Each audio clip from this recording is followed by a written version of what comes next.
Hi అండి, నేనండి మీ పుణ్యవతిని. ఈరోజు కోడిగుడ్డు బజ్జీ చేసుకుందాము. ఊకే ఉడకబెట్టిన కోడిగుడ్లతో కాకుండా బజ్జీ చేయడము, పచ్చి కోడిగుడ్లతోటి కూడా చేద్దాము. ఈరోజు ఈ పచ్చి కోడిగుడ్లతో బజ్జీ ఎలా చేయడం అన్నది చూద్దాం. ఇప్పుడు ఎట్లా చేస్తే టేస్ట్గా కమ్మగా ఉంటుంది అన్నది ఇప్పుడైతే స్టార్ట్ చేద్దాము చేయడము. ఇప్పుడు కోడిగుడ్లను పలగొట్టి ఇందులో పోసుకుందాము.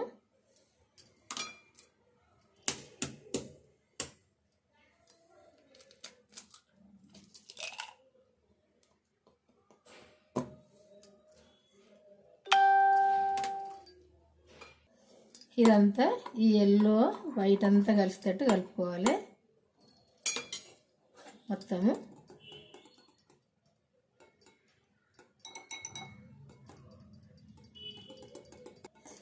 ఇట్లా మంచిగా ఎల్లో అంతా వైట్లో కలవాలి. ఇట్లా చూసారు కదా, ఇట్లా కలవాలి. కలిసినాక ఇందులో ఉల్లిపాయలు సన్నగా తరుక్కొని వేసుకోవాలి. పచ్చిమిర్చి వేసుకోవాలి సన్నగా తరుక్కొని, ఒకటి వేసినా సరిపోద్ది. కొత్తిమీర కూడా వేసుకోవాలి. ఇప్పుడు శనగపిండి వేసుకుందాము, ఒక చెంచా.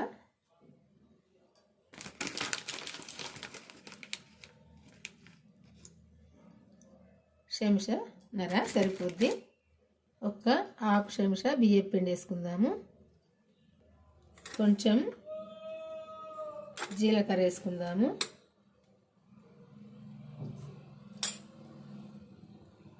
కొంచెం పసుపు వేసుకుందాము.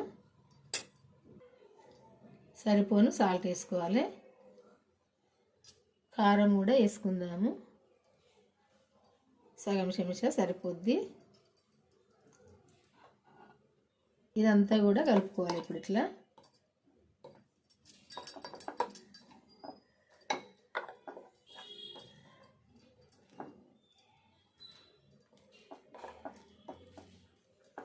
కలిసేటట్టు అంతా కలుపుకోవాలి. అంతా కలిసేటట్టు ఇట్లా కలుపుకోవాలి. చూసారు కదా, ఇట్లా అంతా కలవాలి.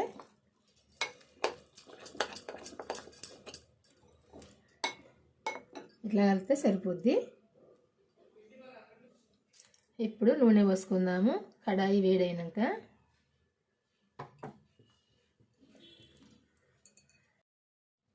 ఇప్పుడు నూనె వేడైందో చూద్దాము.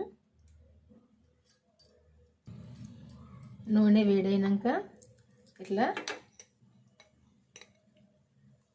చెంచాతో తీసి ఒకటొకటి వేసుకోవాలి నూనెలో. ఇట్లా వేసుకోవాలి. చేయితోటి వేసుకోవడం కొంచెం కష్టమే, ఎగ్గు కాబట్టి అంత జారిపోయినట్టు అవుతుంది, అందుకే చెంచాతో వేసుకోవాలి. ఒకటొకటి ఇట్లా వేసుకొని కొంచెం నూనె వీణ పైకి తేలినాక రెండో సైడ్ దింపేసుకోవాలి.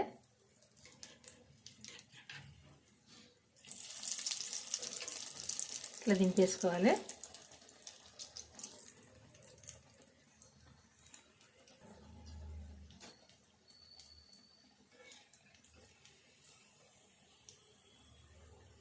కొంచెం స్టవ్ సిమ్లో పెట్టుకొని చేసుకోవాలి, ఎందుకంటే ఉల్లిపాయ ఇదంతా కూడా మంచిగా ఇదంతా గోలాలి, వేగాలి మంచిగా లోపల దాకా. అందుకే కొంచెం మంట తక్కువ ఉన్నప్పుడే ఇట్లా వేగుతుంది, లేకుంటే మాడిపోయి లోపల గాలది పైన గాలినట్టు కనపడుతుంది. ఇట్లా కొంచెం సిమ్లో పెట్టి కాల్చుకోవాలి. ఇవి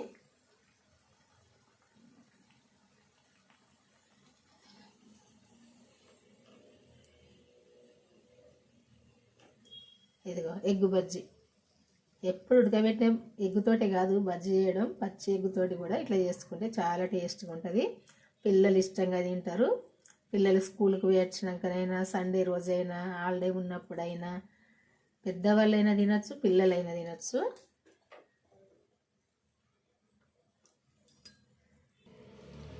ఇంకోటి కూడా వేసుకుందాము. ఇట్లనే మళ్ళీ అంతా కలుపుకొని ఇట్లా కలుపుకొని ఇదే చెంచాతో ఇట్లా వేసుకోవాలి. సేమ్ మళ్ళీ రెండో సైడ్ కూడా ఇట్లా దింపేసుకోవాలి.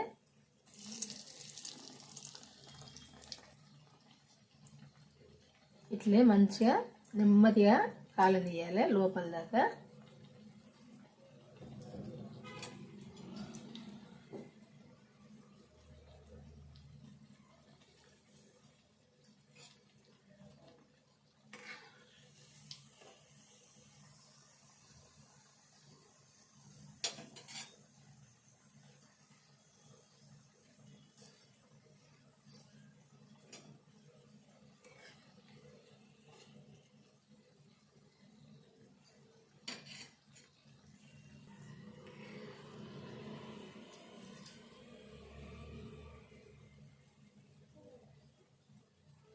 ఇట్లా మంచిగా దూరగా లోపల దాకా కాలినాక తీసుకోవాలి.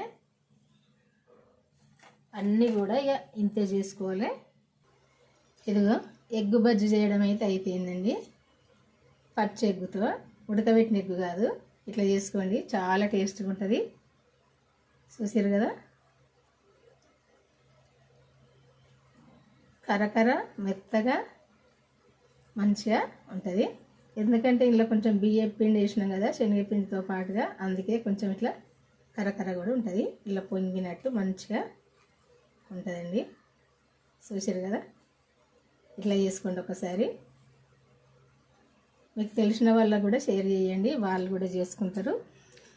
ఇవి ఎట్లా చేసుకోవాలో చూడాలనుకుంటే మన ఛానల్కి అయితే వెళ్ళండి, వెళ్ళి అయితే చూడండి. చూసి మీరు కూడా చేసుకోండి. వీడియో అయితే చివరి దాకా చూడండి, చూసినప్పుడే మీకు తెలుస్తుంది ఎట్లా చేయాలి, ఏం వేయాలన్నది. ఇట్లా చేసుకోండి. పెద్దవాళ్ళ కానుంచి పిల్లల కానుంచి అందరూ ఏ ఏజ్ వాళ్ళైనా తినచ్చు. ఎందుకంటే ఇట్లా మెత్తగా ఉంటుంది కాబట్టి. కాలుతుంది, ఇదిగో ఇట్లా ఉంటుందండి. ఇట్లా మెల్లగా మంచిగా నెమ్మదిగా కాలనియాలి. కాలినప్పుడే ఇట్లా లోపల దాకా కాలుతుంది. అందుకే కొంచెం తొందరపడద్దు, మెల్లగా కాల్చుకోవాలి. లోపల దాకా గాలితట్టు కాల్చుకోవాలి ఏదైనా. ఇట్లా బాయండి, ఉంటానండి. మరి మళ్ళీ వంటతో అయితే కలుద్దాము. ఈరోజైతే ఈ వంట చూసిరు కదా, ఏదైనా ఏది ఉంచినా ఇట్లా లోపల దాకా మంచిగా కాలనియాలి. ఇదిగో చూసిరు కదా, ఇట్లా కాలనియండి. బాయండి, ఉంటా మరి.